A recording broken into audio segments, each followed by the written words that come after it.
एक पंकज जैन सर आए थे, उन्होंने कोशिश की थी लेकिन उनका तबादला हो गया था। तो हमारा ये बड़ा दुर्भाग्य होता है भारत देश में, अगर कोई अच्छी कोशिश करता है तो उसका बहुत जल्दी से स्थानांतरण हो जाता है। मैं एक फौजी आदमी हूँ, मैंने देश की सेवा की है और मैं पेंशन आया हूँ। मेरे से पहले जो सज्जन ने आपसे बात की वो भी एक फौजी है। तो हम फौज के लोग जो यहाँ पर रिटायरमेंट आए, हम देश की सेवा, जनहित की बात और जनहित का काम करना चाहते हैं। नाम बताएं। जी, मेरा नाम ललित कुमार वराटे, मैं ग्राम कामत से हूँ। काफ़ी वर्षों से कामत एक बड़ी समस्या के साथ उलझ रहा है। सारा जीवन व्यक्ति गुजारता है कामत में और अंतिम संस्कार के लिए उसको आना पड़ रहा है मुल्ताई। 1994 से वहाँ पे ज़मीन जब आवंटित कर दी गई है तो अभी तक नहीं बना, 30 साल। ये तो सरपंच महोदय कोशिश कर रहे हैं, इतने सारे लोग आए हुए हैं, ये मेरा ख्याल है दूसरी बार हम आए हुए हैं अभी। तो ये हो जाए तो बहुत अच्छी बात होगी। जो पुराना नागपुर रोड है लगभग 40 वर्ष पहले का, वो नागपुर नाके से लेके उस रोड तक मिल रहा है 80 फीट का। तो उसको अगर सरकार अपना प्रशासन अगर खाली करने की कोशिश। नाम बताएं। मेरा नाम सर मोरध्वज सिंह, मैं ग्राम कामत का रहने वाला हूँ। मैं एक फौजी आदमी हूँ, मैंने देश की सेवा की है और मैं पेंशन आया हूँ। मेरे से पहले जो सज्जन ने आपसे बात की वो भी एक फौजी है। तो हम फौज के लोग जो यहाँ पर रिटायरमेंट आए, हम देश की सेवा, जनहित की बात और जनहित का काम करना चाहते हैं। और जहाँ तक कि भाई साहब ने बताया आपको, तो हमारे ग्राम की आबादी 5000 से 6000 तक अभी है वर्तमान में। और चूँकि ये नगर के समीप लगा हुआ है तो जो मुल्ताई में लोग प्लाट न लेके और कामत गांव में लोग लेना पसंद कर रहे हैं। और उसकी वजह ये है कि गांव में पेड़ पौधे और आने जाने के साधन, रोडें चौड़ी, सब कुछ, जैसे यहाँ पर ट्रैफिक जाम हो रहा है शहर में, तो ग्राम कामत में वो वहाँ उस तरह की जो परेशानियाँ, उससे वहाँ पे उनको निजात मिलता है। अब सबसे बड़ी ग्राम की समस्या जो अभी हमने सीएमओ साहब को भी वक्तव्य दिया और एसडीएम साहब को भी ज्ञापन देना चाह रहे थे।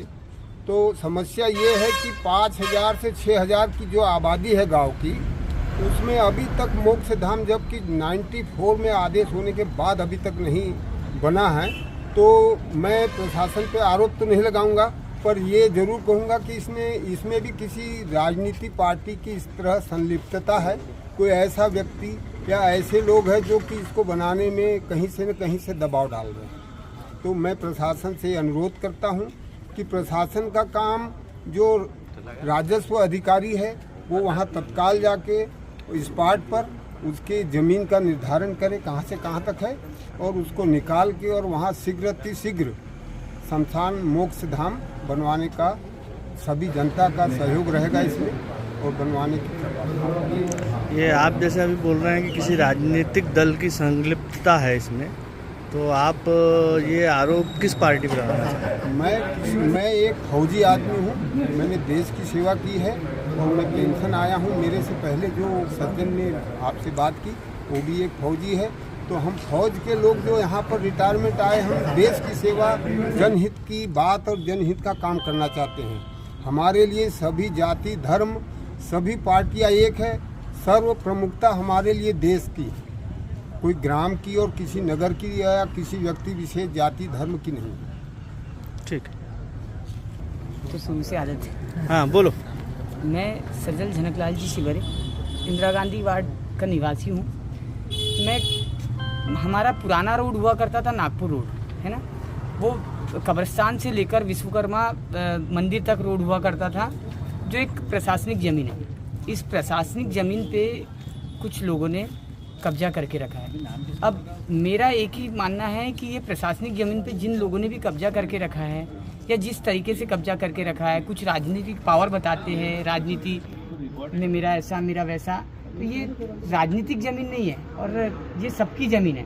और आज हमारे को ट्रैफिक व्यवस्था से बहुत ज़्यादा दिक्कतें होती है कि एक बार अगर ट्रैफिक लग गया तो वो खुलना बहुत मुश्किल होता है। लेकिन हमारे पास में ऑप्शन बना हुआ है दूसरा रोड, है ना। जैसे कि अभी एक फौजी महोदय ने भी बोला कि बच्चों को तकलीफ हो रही है, तो तकलीफ तो हो रही है ना, ट्रैफिक कम हो जाएगा, सभी को तकलीफ हो रही है। तो मेरा प्रशासन से एक ही निवेदन है कि जो लोक निर्माण विभाग की ज़मीन हुआ करती थी, जो रोड हुआ करता था, उस रोड पर जिन भी लोगों ने अतिक्रमण करके रखा है, वो अतिक्रमण को बहुत ज़्यादा से ज़्यादा जल्दी उसको हटाया जाए। मेरा यही निवेदन है उन लोगों से।